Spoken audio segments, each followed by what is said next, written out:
we are actually studying the structures of atoms and nuclei, or we are studying what they are made of, or how they are, whatever they are made of, how are they arranged inside the atom and the nuclei. And because of that structure, how do they start behaving? So a couple of interesting things to remember is the structure of an atom. The structure of an atom decides the chemical properties of an atom, while the structure of a nucleus decides the nuclear properties of that nucleus as well as the atom. So whenever you are talking about a chemical reaction, you should remember that that chemical reaction or the chemical properties of that atom participating in that chemical reaction are determined by the structure of the atom, or how the components of that atom are arranged. Whenever you come across radioactivity, or whenever you come across nuclear fission, fusion, or any other nuclear reaction, you should know that what nuclear reaction is taking place is actually determined by the structure of the nucleus, or how that nucleus is composed of, or what are the components of the nucleus that determine its properties. So today we will spend roughly about 40 minutes or 45 minutes each on these topics. And another interesting aspect is this, both these topics, whether it is the structure of an atom or the structure of a nucleus, is not is actually classified both as physics and chemistry. So if you go to +1, +2, you will see that you will be studying structures of both atoms and nuclei in both chemistry and physics. And that is what will sort of continue into higher education also. So we will start with atoms and then we will move to nuclei. So atoms, when we refer to the word atoms, can anyone quickly mention what have you studied, or what is the first thing that comes to your mind when we think of an atom?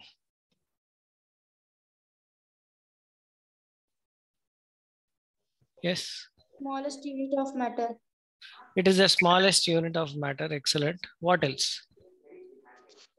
It cannot be further divided. Yeah, smallest unit of matter cannot be further divided. Okay, what else?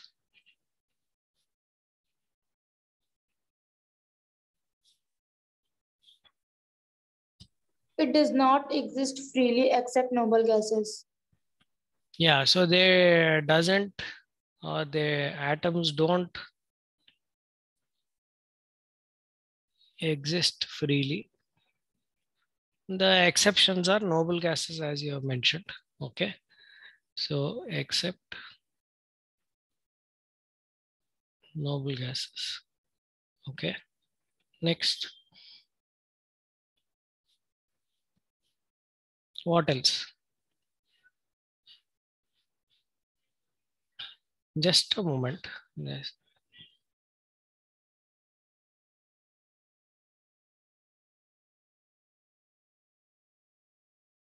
What else do we know about atoms?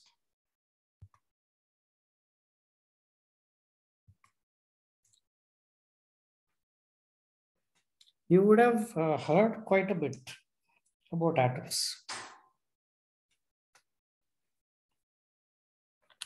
How many of you think, you can answer by raise of hands, how many of you think that are spheres? One of you has mentioned in the chat box that they have a lot of free space.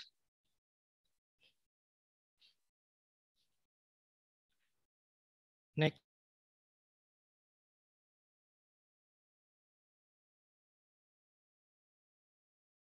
One of you has again mentioned that it can't be cannot be created or destroyed. So I can include it along with this can't be divided further. So I'll match it here. Can't be created or destroyed. What else?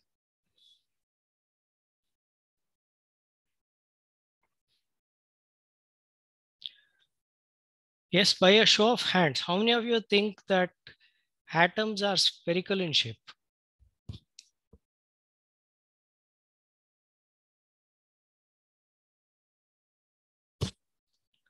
Yeah, I can see few of you raising hands.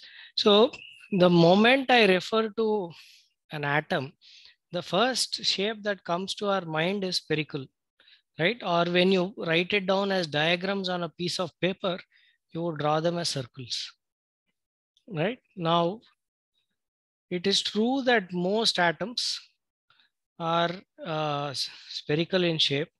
Most atoms are actually invisible, like one of you has also mentioned. Now, all the statements that you have mentioned here are actually drawn from several. Sir, Yes. Yeah.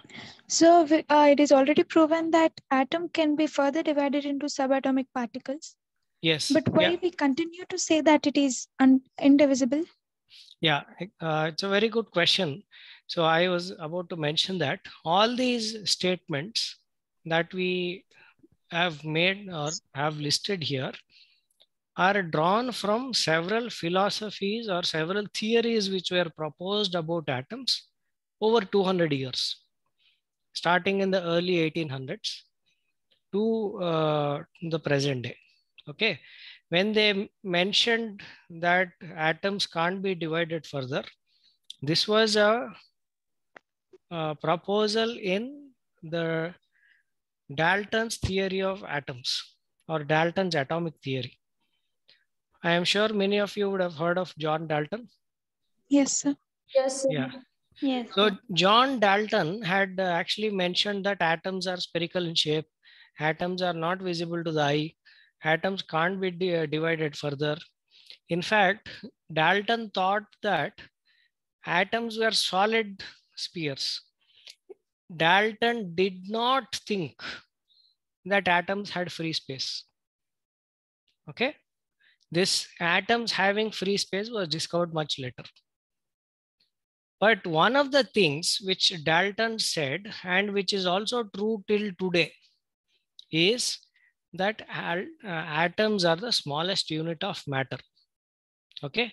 And what do we mean by that smallest unit of matter? If you take, let's say, iron, if I keep asking you, here is a kilogram of iron, let's say it is existing as a bar. If you keep cutting it, what will you get? If you take a bar of iron, if you cut it, what will you get?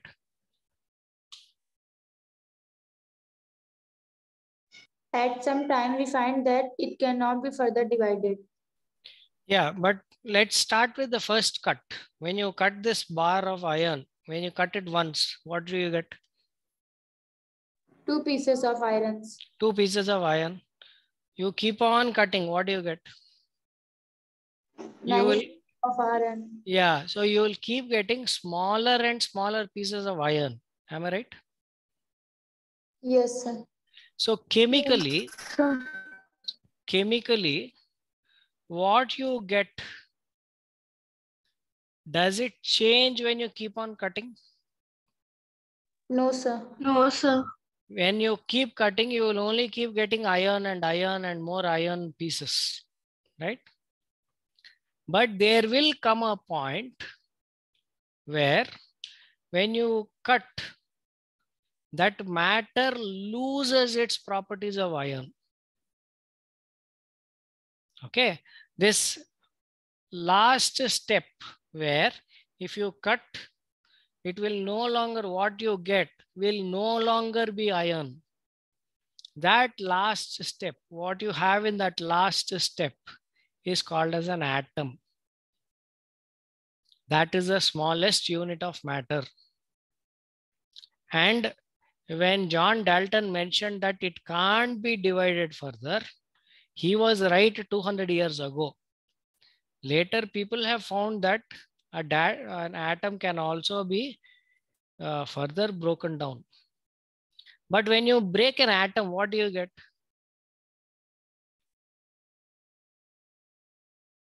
When you break an atom, what do you get? Subatomic particle. Yeah, so they are proton, neutron, or nucleus and electrons and whatever, right? Suppose I take each of these pieces separately and I arrange them on a table. Will you be able to say that all these particles together make up ion?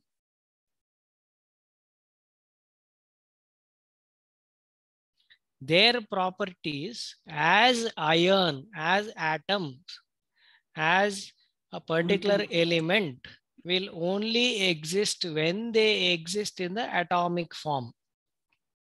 Okay, that is why again we refer this definition of an atom as the smallest unit of matter. We know that this matter can be divided further into smaller particles. However, the smallest unit of matter with definite chemical properties of an element.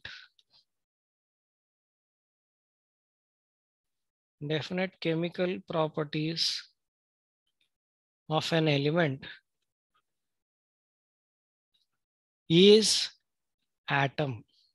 Okay, so when you take an atom of iron or when you take an atom of oxygen, though they have very, very different chemical properties, they are made of the same protons, same electrons and neutrons.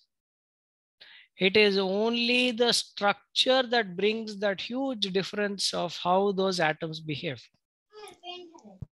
Okay, so when you divide an atom of iron into electrons, protons and neutrons, and if you divide an atom of oxygen into electrons, protons and neutrons, and let's say you mix them up, you will not be able to see any difference between those two sets of subatomic particles. Okay, so when we use this definition as smallest unit of matter, it is with definite chemical properties of an element. Okay, next, when the second statement, when John Dalton gave this statement and then that an atom can't be divided further, these two statements, he thought that atoms were solid spheres like marbles.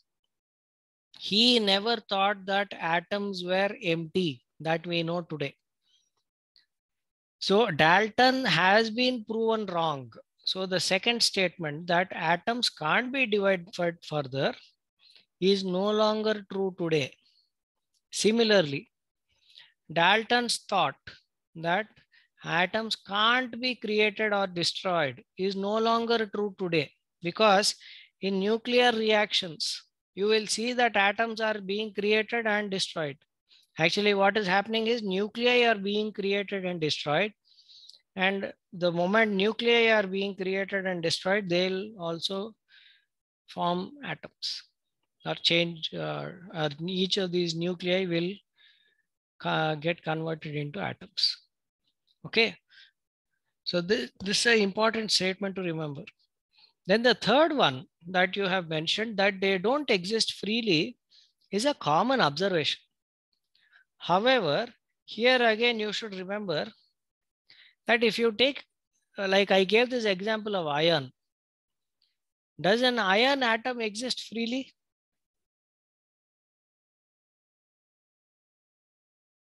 Yes. Does an iron atom exist freely?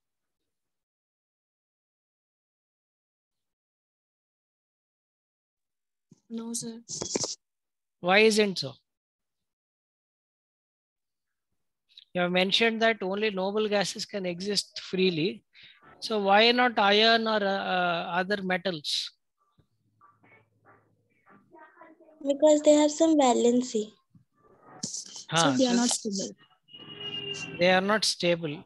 But is the valency satisfied when you take a piece of metal? Or let's say See, you would have read that gold is like a noble metal, gold, platinum, and all, because they don't react at all, right? Yes, sir.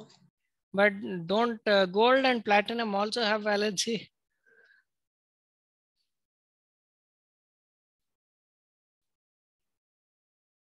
They also have valency, right? They also form compounds.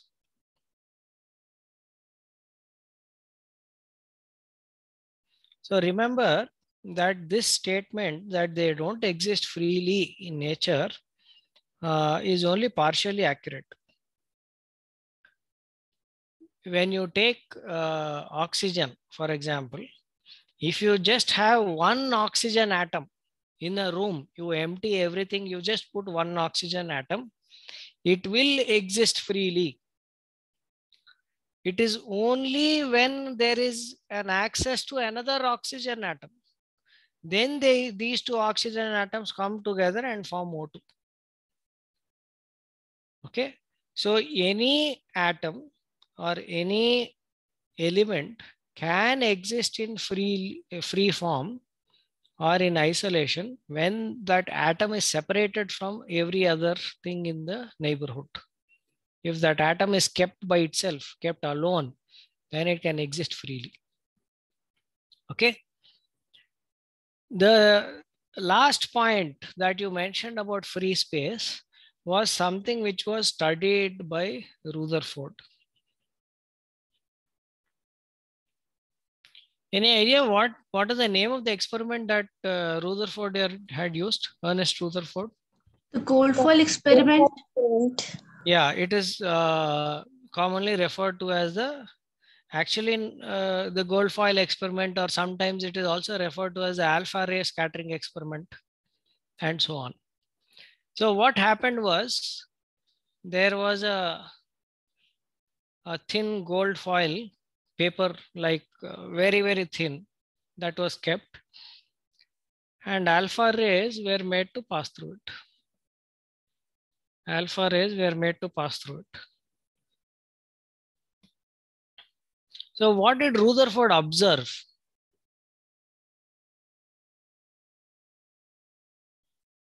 What did Rutherford observe?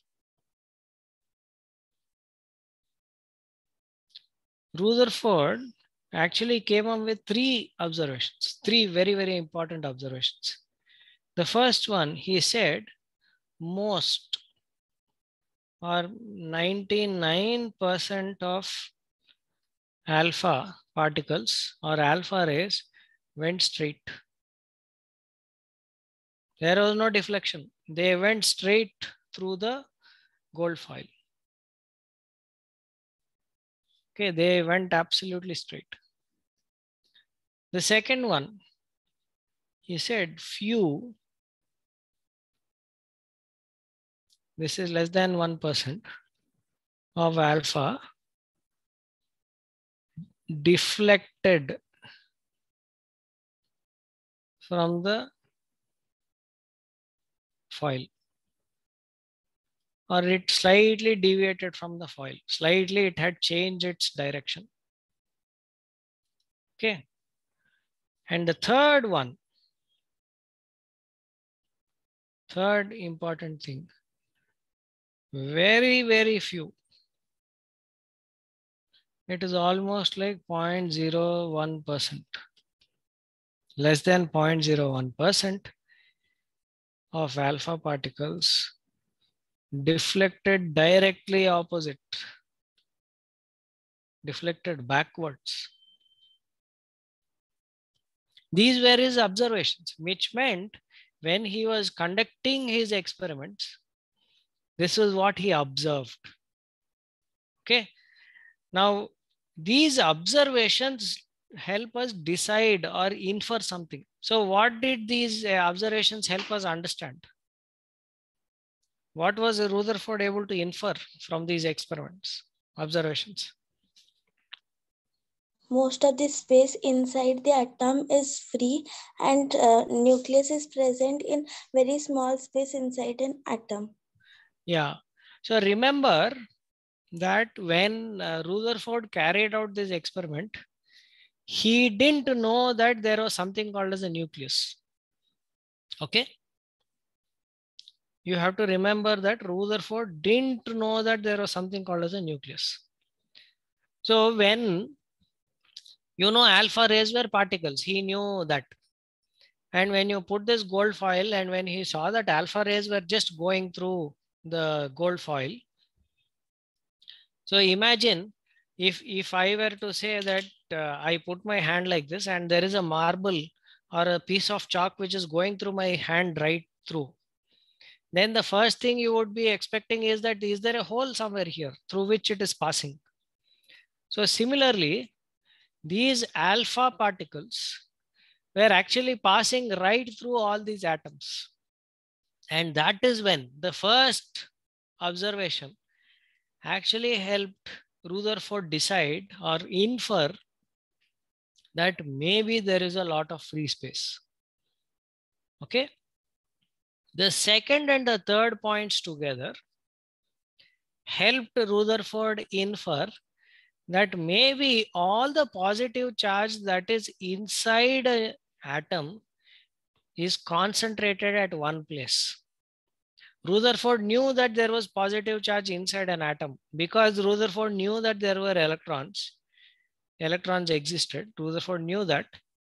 And then he also knew that an atom was neutral. So he knew that if there is negative charge, there is a compensating positive charge somewhere. Now, how is that positive charge distributed? He wasn't aware of it, right? So seeing the second and the third observations, he inferred that maybe all of this positive charge is sitting at one place. And that could be called as the nucleus. Okay. Yes, Shubodh has raised his hand. In case you have a question, go ahead.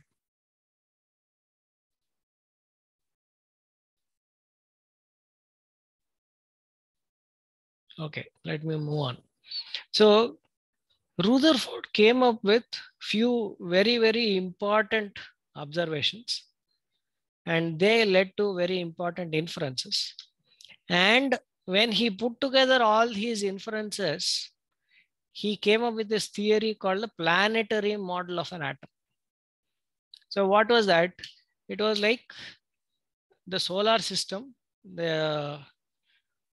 even inside an atom, all the positive charge is concentrated at the nucleus. It is present right at the center. And like planets, the electrons, these negative charges are going around in fixed orbits. So that's why Rutherford's model is said to be very similar to the planetary model of an atom. What were the challenges with that? What were the challenges with that? Yes. He does not tell the position of electrons. It will not tell the position of electrons. Can you elaborate on that? What does that mean?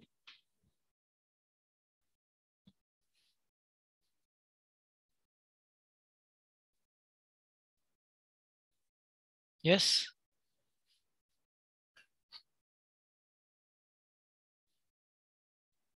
The first important thing was when these electrons are, and electrons are all negatively charged. When these electrons are moving, right? When the electrons are moving, when any charged particle is moving in a straight line, and if it is going at uniform velocity, then there is no problem at all. But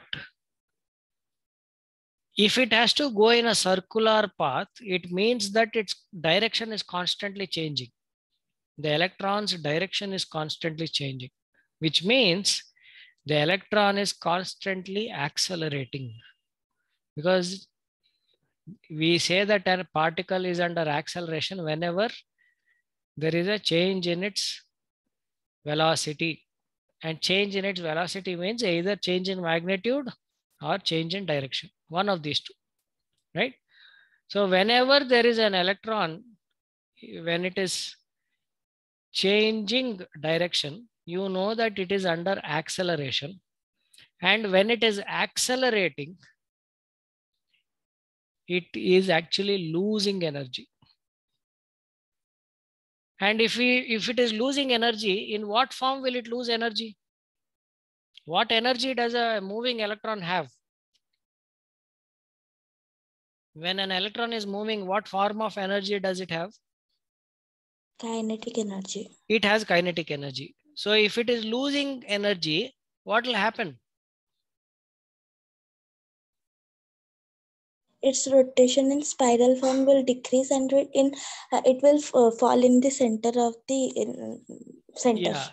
So what is happening is, if its kinetic energy is coming down, it means that the electron is slowing down.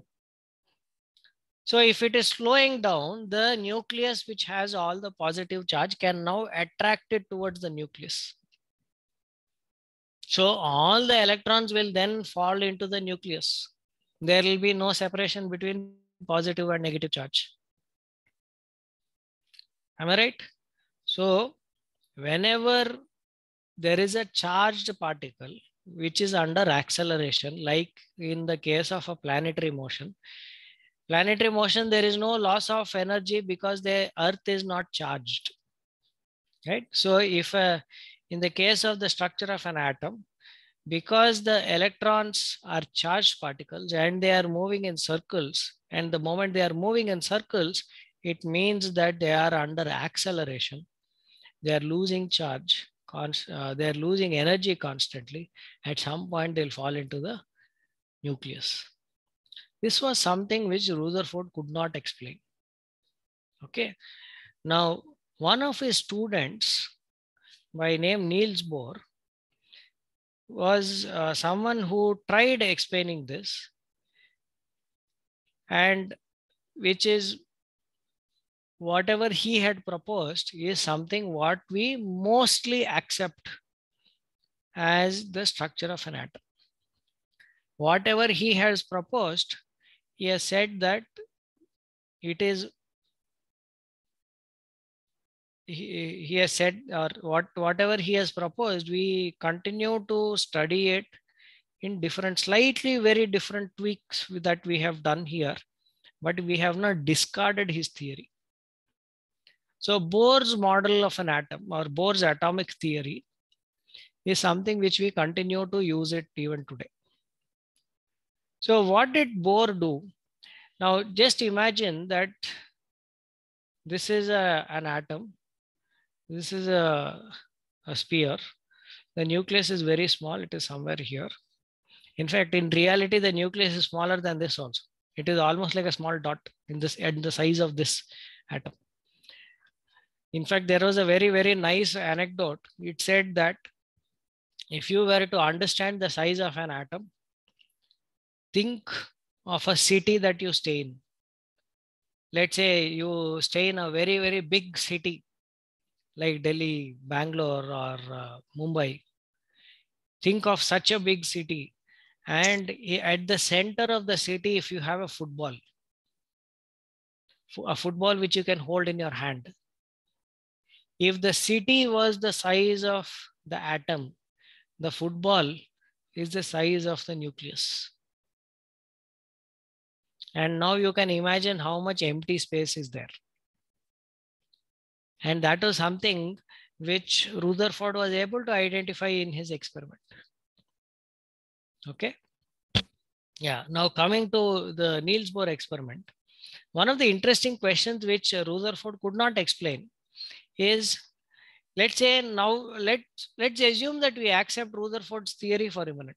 Let's say we accept that there is an atom, and inside the atom there is this nucleus which is existing at the center, and the electrons are going around in circular path. Where are the electrons going around? At what distance are they going around? Do we know anything about it? No, sir. We don't know anything. Now, Rutherford was actually able to do some mathematical calculations to tell that these electrons can't roam around the nucleus wherever they want. But he said that there are specific orbits. Okay, these he in fact called them as energy shells.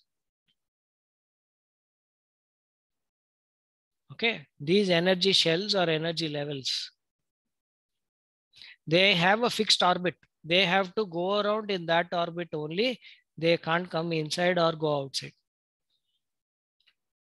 Now, how did he decide where these levels are? How did he decide where these levels are?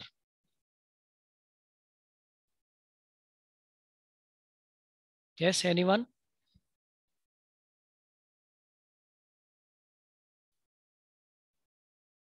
How did he decide where these levels are?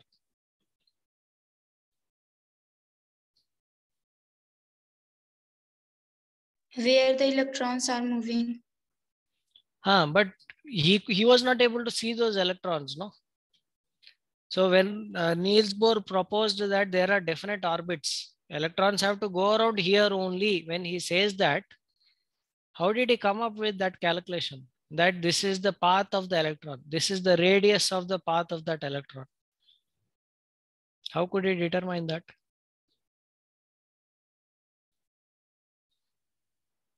By balancing centripetal force and force of attraction between nucleus and electron. Partially correct. Whenever an object has to go around in a circular path, centripetal force should be equal to the force of attraction. That for that part, your answer is absolutely accurate. Okay. So whenever any object is going in around in a circular path, the attractive force should be equal to the centripetal force. Very correct. However, that equation does not tell us what the radius should be. Meaning, if you were to tell that centripetal force is equal to the force of attraction, it can be any radius. It does not restrict you to any particular radius. Okay.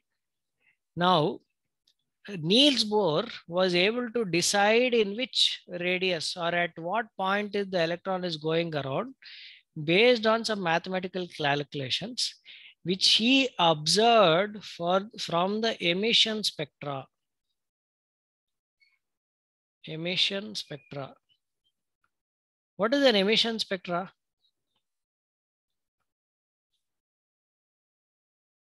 Yes, what is an emission spectrum?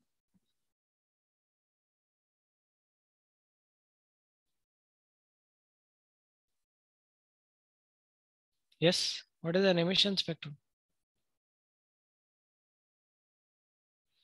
Emission spectra means you know that there are electrons going around here, and these electrons don't sit idle.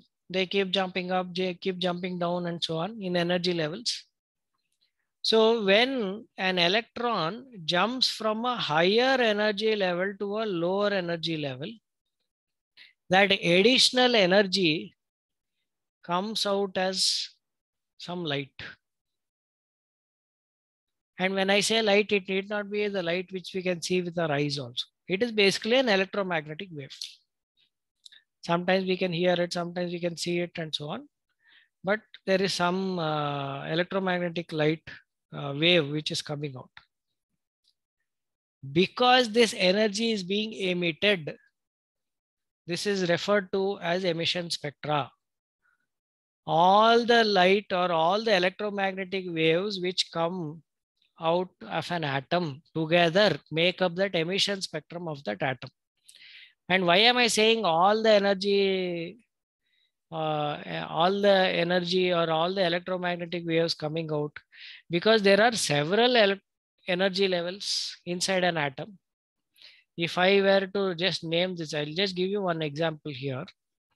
Let's say that there are 4 levels here. If an electron is jumping from 2 to 1, this is one different radiation. If it is jumping from 3 to 1 is a different radiation. 4 to 1 is a different radiation. 2 to 3 is a different radiation. 4 to 3 is a different radiation. 4 to 2 is a different radiation. So can you see that there are several now, how many? 1, 2, 3, 4, 5, 6 different radiations just from 4 energy levels. So these 4 different types of light together make up the emission spectrum of the atom that we are talking about. Now what Niels Bohr did was, he calculated using all this. Can you calculate the energy level of 2? If you subtract the energy of 3, energy level of 3 from that of this, you will be able to calculate this difference, isn't it? Yes. Similarly, can you calculate this difference, 4 and 3? Similarly, you can calculate the difference of 2 and 1. So what Niels Bohr did was, when he calculated that energy difference, he saw that for a particular atom, meaning, let's say you take hydrogen. For hydrogen, this difference is always fixed. It can't be changed. The moment you go to a different atom, that changes. So energy levels keep changing from atom to atom. But in a particular atom of any element, these energy levels were all fixed. Now, how were they fixed? He couldn't give some scientific explanation.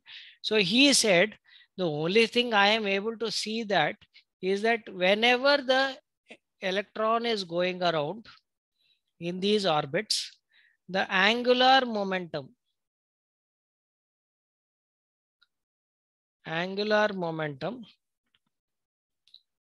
is equal to an integral multiple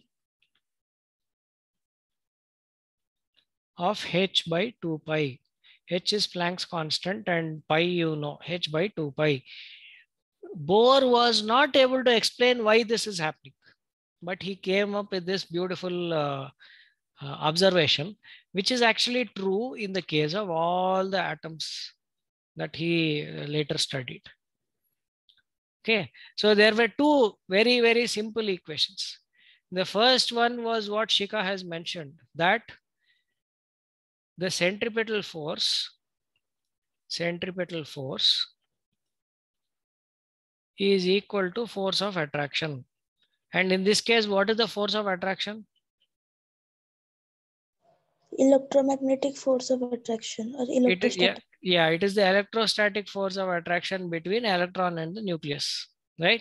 So what is centripetal force? It is mv square by r. mv square by r is equal to k is a proportionality constant, Ze. Ze is the charge of the nucleus, because Z is the atomic number, which is telling us how many protons are there. And E is the charge of a proton or electron. Charge of an proton is positive E, charge of an electron is minus E, that's all. Into the charge of an electron divided by R square, where R is the radius. This was the first equation. The second equation was what we have just discussed, that angular momentum is equal to an integral multiple of h by 2 pi. So angular momentum is mvr is equal to n h by 2 pi. So we say that if n is equal to 1, this electron is in the lowest energy, first shell. If n is equal to 2, this electron is in the next shell. If n is equal to 3, it is in the next shell, and so on.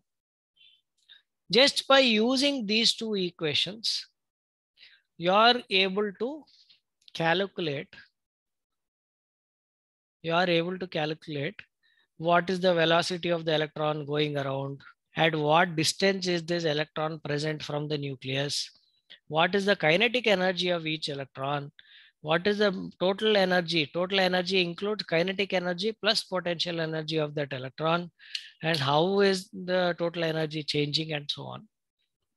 So all of Bohr's theory is just revolving around these 2 very, very simple looking equations. Okay, any questions at this point?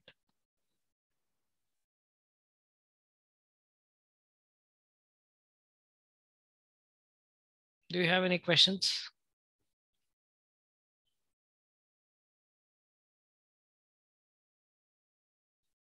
Okay.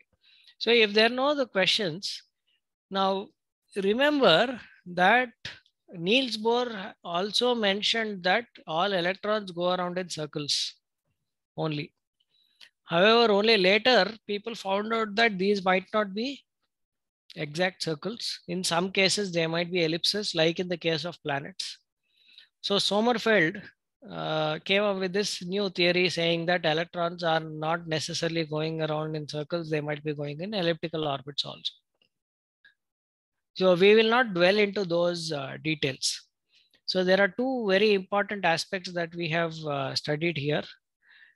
One was that the theory of atoms or the study of atoms has evolved over 200 years. We started with the Dalton's theory of atoms.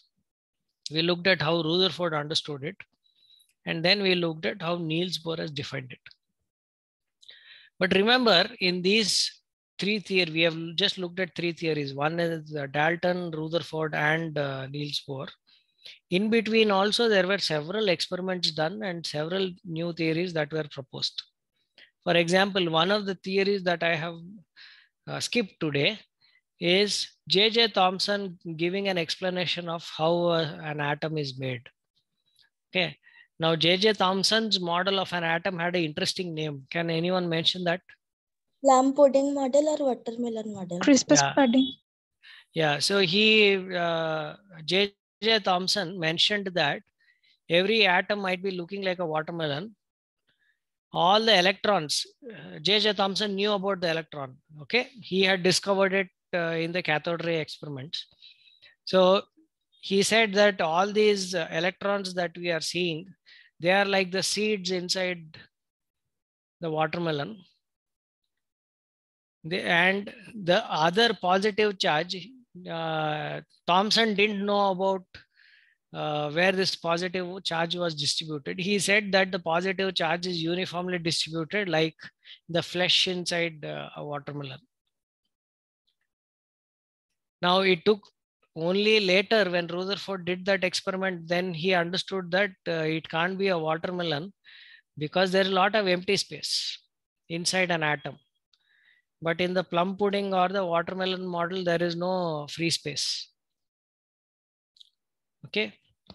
So there, and so on. So there are several other theories which also explain the structure of an atom. So we are not going into great detail. Similarly, after Rutherford and Niels Bohr, there were several people who explained the structure of an atom. In fact, in about 15 years after Niels Bohr came up with this theory, I think 14 or 15 years after Niels Bohr came up with this theory, another very interesting physicist and mathematician by name Erwin Schrödinger mentioned that the fundamental way of designing an atom itself is very wrong. There has to be another way of doing it.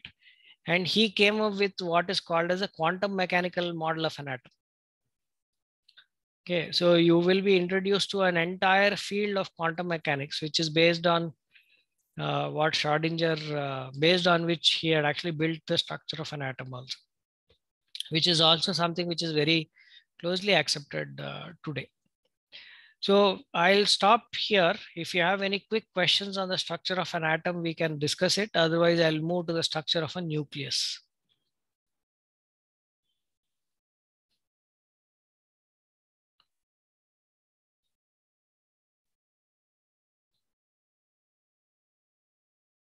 No questions on the nucleus? No, I'm sorry, on the structure of an atom. Okay, great. So yeah, Janvi has mentioned about, okay, please explain emission spectrum again. Okay. Now, I'll just take one example. Let's say that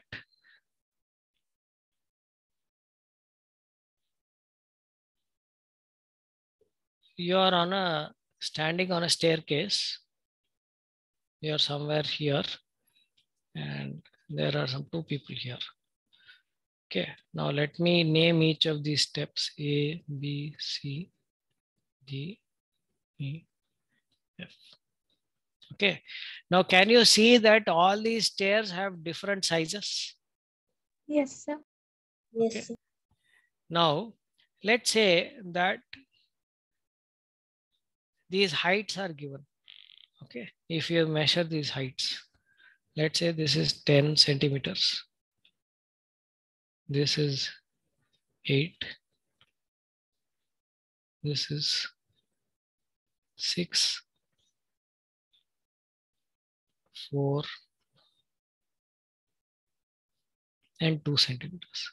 Okay, and this is just an analogy. It is not the best or close to what we see in emission spectrum in reality, but it will help you understand.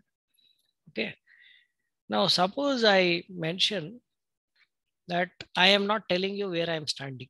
Okay, I've mentioned that, see here I am standing on a staircase and I have moved higher by 2 centimeters. If I have moved higher by 2 centimeters, can you guess any one unique step where you will move higher by 2 centimeters? Yes, sir. Which is Yes. that place? F. You only if you move from E to F, you will move higher by 2 centimeters. Yes. Yes. Yes. Suppose I tell you that in this staircase, I have moved lower by 10 centimeters. What are the possibilities? From B to A From B to A. and from F to C, from E to C. Yes, there are two answers here. One is from B to A. In one step, you have come down by 10 centimeters. But in E to C, if you come over 2 steps, again you have moved down by 10 centimeters. Right? Suppose I tell you that you are coming down by exactly 8 centimeters. What are our options now? From C to B. C to B. Are there any other options? No, sir. No, The sir. only option is C to B, right? So just by giving you these these numbers, you are able to predict the heights of each of these steps and where you are moving from. Yes. Yes, sir. Yes, sir. Can you, if I were to now replace this staircase with energy levels, different energy levels. Now in this staircase, when you are coming down, your potential energy is decreasing. Am I right? Yes, sir. So Yes, sir. every time your potential energy is coming down, you're giving out some energy. You're emitting some energy. Okay. So if you were an electron in going around different energy levels inside an atom, if your energy level is going down, you are emitting energy. That energy which you are emitting is seen as radiation outside. But if you have to go higher up in these energy levels, you have to absorb energy. And there is specific amount of energy which is required. That is seen as energy which is getting absorbed. So every atom has emission spectrum and absorption spectrum. There are two spectrums. In an emission spectrum, you will have specific energy levels where you will see light. These are bright because the atom is giving out those energy lines. Okay, so at that point it look bright. And what is, if you calculate the energy of this line, you might be able to say that the electron is jumping from C to B. that difference energy is being given out in these specific lines. Okay. Absorption is the other way around. In absorption, the electron is taking away light, no? So these lines in the absorption spectrum, actually they will be dark and everything else is light. So in the absorption spectrum, the energy is being absorbed by the electron to move higher. How much energy will it absorb? It'll be again exactly equal to whatever you see in emission spectrum only. In an emission spectrum, it will be the rest of the place is dark and you will see few bright lines. In the absorption spectrum, it is reverse. The entire thing is bright and electrons are absorbing few specific energies. So those lines will look dark. Okay. So Janvi, have I answered your question convincingly? Yes, sir. Okay, thank you. Any other questions or shall we move on to nuclei?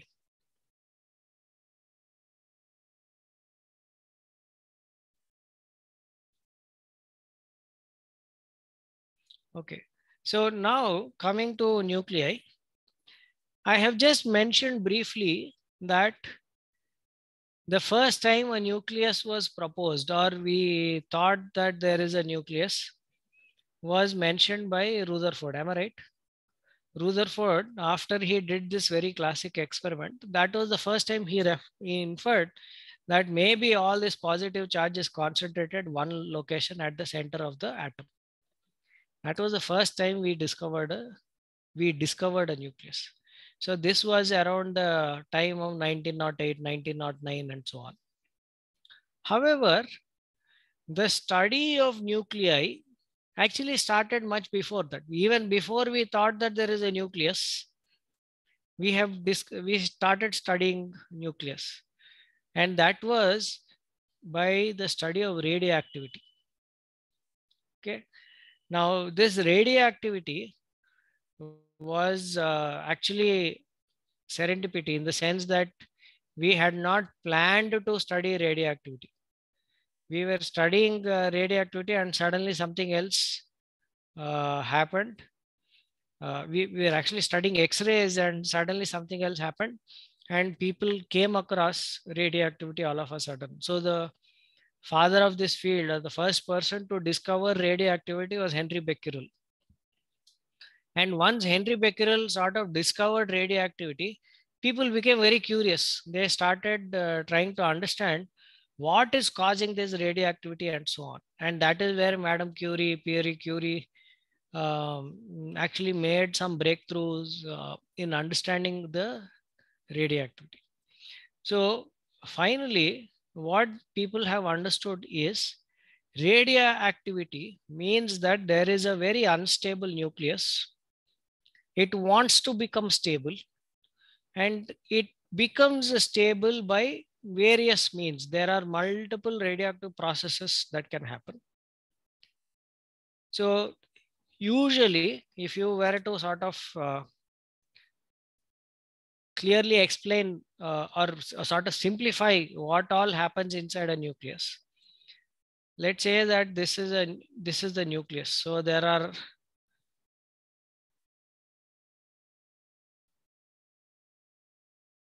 are protons and neutrons which are bound together. But protons and protons, can they come together inside a nucleus? They have repulsive forces, right? Yes, Protons and protons are expected to repel each other. But how do they come close to each other?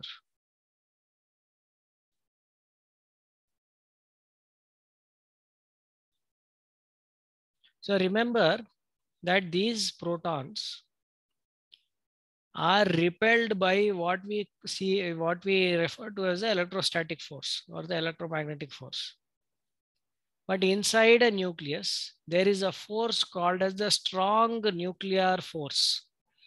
there is a force called as a strong nuclear force, which is the strongest type of force, which holds all these particles together, both protons and neutrons and neutrons and neutrons. So there is a strong nuclear force between neutron and neutron. There is a strong nuclear force between a neutron and a proton.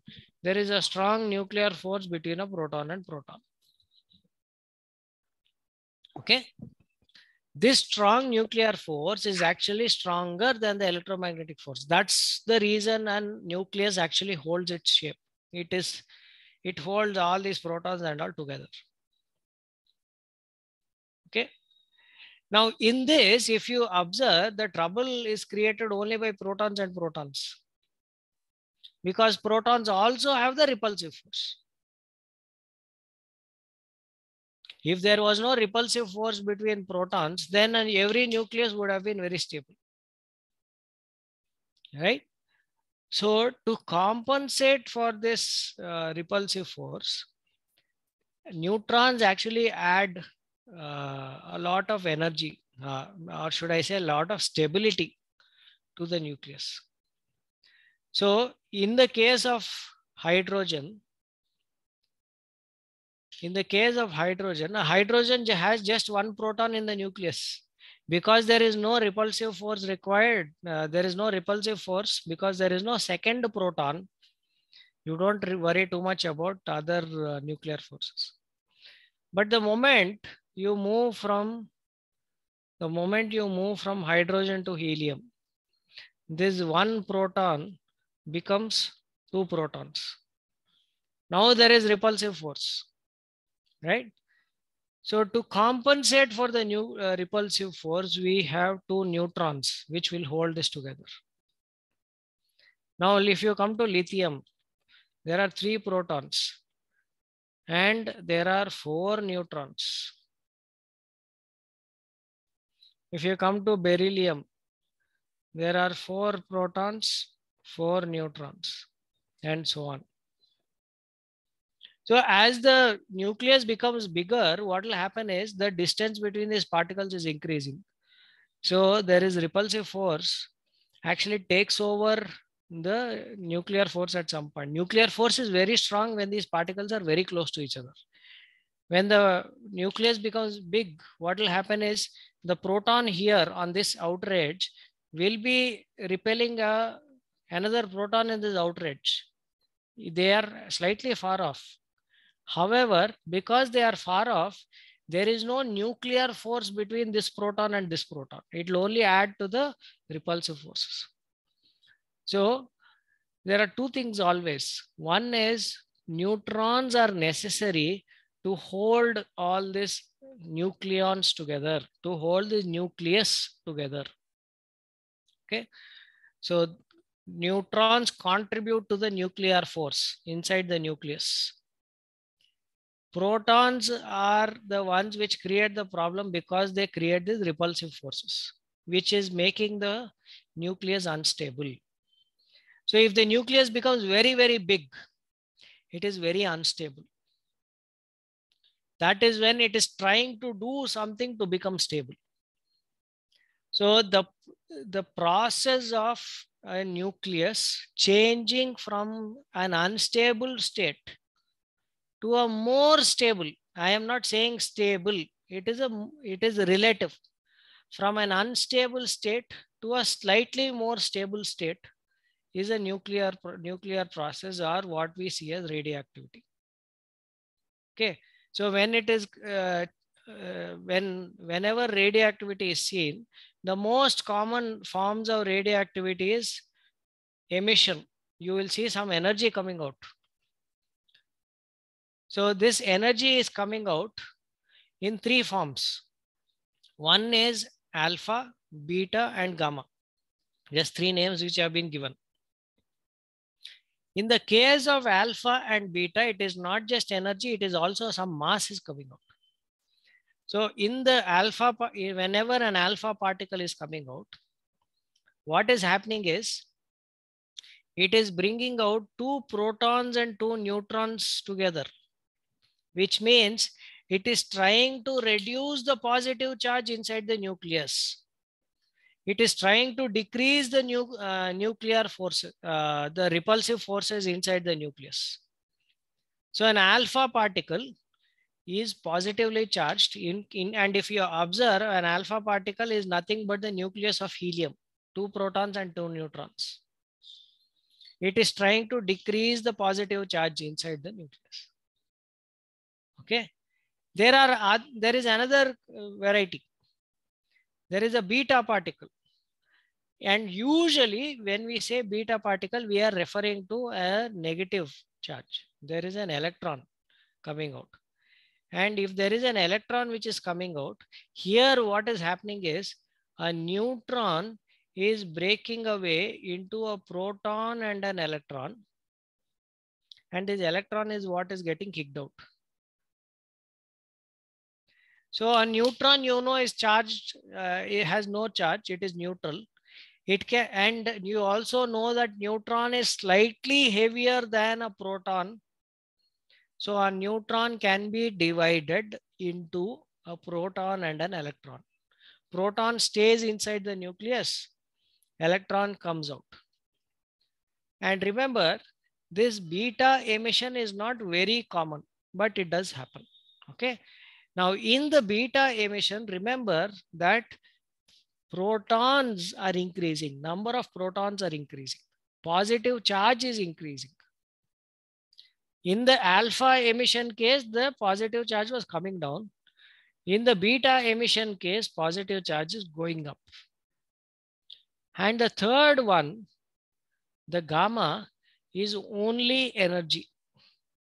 It does not have any mass. It is only energy. It is such a way that there is a nucleus. It is rearranging all the particles inside. It is not throwing out anything. It is rearranging all the particles inside. So it has some excess energy. That energy is coming out as radiation. That is gamma radiation. So there are 3 types of radioactivity, basic, very common types of radioactivity, alpha, beta, and gamma. There are other types of radioactivity. For example, there is something called as beta plus, meaning instead of an electron, there is another particle called a positron that can be sent out. There is another form of radioactivity called K-shell electron capture, meaning this nucleus is seeing that there is an electron which is going around very close to it. So pull that electron inside. If you pull that electron inside, what will happen? This electron will go and merge with a proton and then become a neutron. So again, the positive charge will come down. So this way, there are multiple or many forms of radioactivity. The most important 3 that we need to know are alpha, beta, and gamma. Okay. Now, alpha, beta, and gamma. Alpha and beta are particles. They have a particular mass. Alpha and beta are particles and they have particular mass. So when they are coming out, they are bringing the mass and they are also bringing the energy out as kinetic energy. Okay. The third one, that is gamma, is not a particle. It is just energy. Just energy is coming out. Okay. So when you study that about radioactivity, you should remember that the nucleus is trying to become more stable. So in the process of trying to become more stable, it is throwing out energy, it is throwing out mass and so on. And that is what we study as radioactivity. And when this mass is being thrown out, it is thrown out either as alpha particles or as beta particles or as gamma. Now, all these are natural radioactivity, meaning you will see this happening in nature on its own. There is also what is called as artificial radioactivity, which is induced by man, which is what you see in nuclear reactors, where we know that there is a nucleus which is unstable, but left to itself, it would have been like that. But we force it to create some sort of radioactivity. So that is what we see in nuclear fission. That is what you see in nuclear fusion. Okay. So this will be the last thing that I'll be covering today. One, again, there are different forms of artificial radioactivity, but two things which are important is, first one is nuclear fission. What is fission? Yes, what is fission?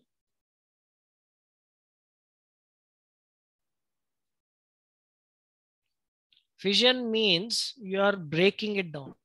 Okay, fissile is nothing but it is breaking down. So let's say there is a huge nucleus, and I mentioned earlier that bigger nuclei are usually unstable, are actually radioactive. So let's say that in reality you have these big nuclei which are unstable, and what you do is you hit it with a neutral particle, or let's say a neutron. You hit it with a neutron. The moment you come and hit it, it becomes much more unstable, and then it usually breaks off into some 2-3 smaller pieces like this. This is the process of fission. So there is already an unstable nuclei. You using a projectile, you go and hit it and break it off into 2-3 pieces. And usually in this process of breaking it off into 2-3 pieces, this produces more and more neutrons also. And these neutrons can go and then hit even more projectiles, and then they'll break further. And you will see that this process is going on and on and on. And in each of these reactions, there is a lot of energy produced. So a nuclear fission reaction is also referred to as a chain reaction. Why is it a chain reaction? It is a chain reaction because there is one neutron which is starting the reaction, and then it is producing more and more neutrons which can carry this reaction forward. It happens like a chain, one after the other, one after the other, and so on. And nuclear fission, just by observing it, you will see that only happens in very heavy nuclei. For example, some of the very common cases is uranium-235. It has 235 nucleons in the nucleus. That's very unstable. Similarly, there is plutonium-239.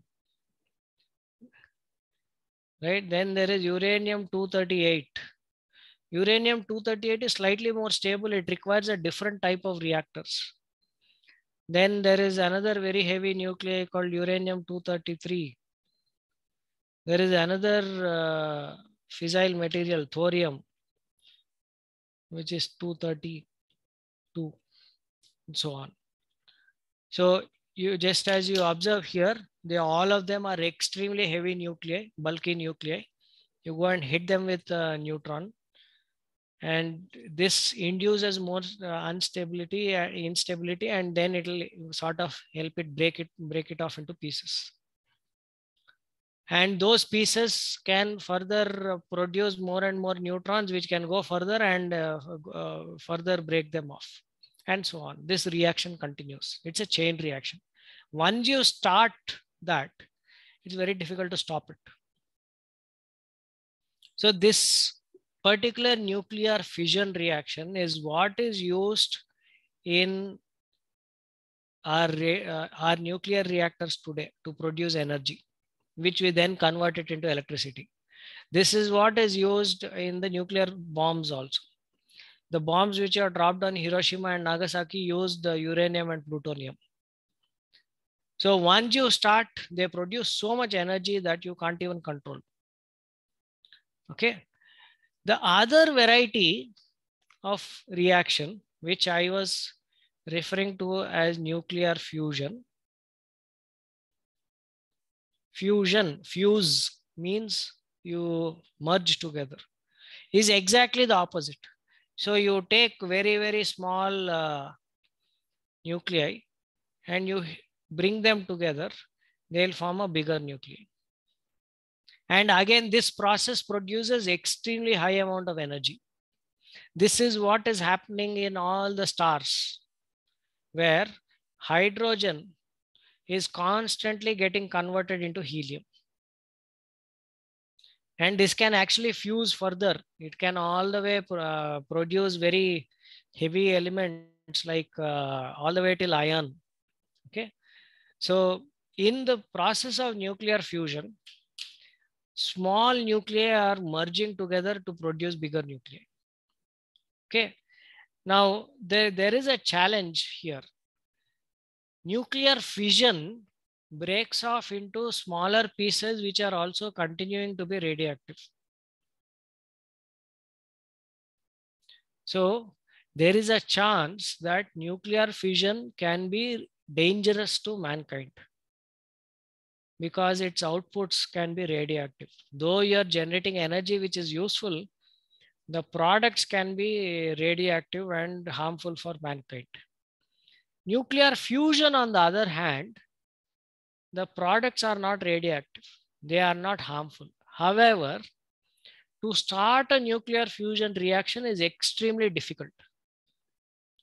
That is the reason we don't have any power plants today which use nuclear fusion to generate energy.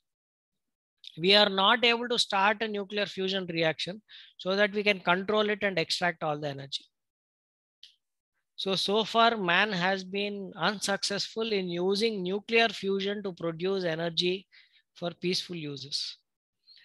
Internationally, there is a project called ITER. It is called as the International Tokamak Experimental Reactor, ITER, where India is also a part of it, where there are some experiments happening about whether we can use nuclear fusion energy to produce electricity. If it is successful, we will have lots and lots of energy. All the energy shortage issues can be sorted out because the fuel for it is hydrogen, and on Earth we have lots of hydrogen. So that should not be a challenge. So I'll stop here. Any quick questions? I should be able to take them.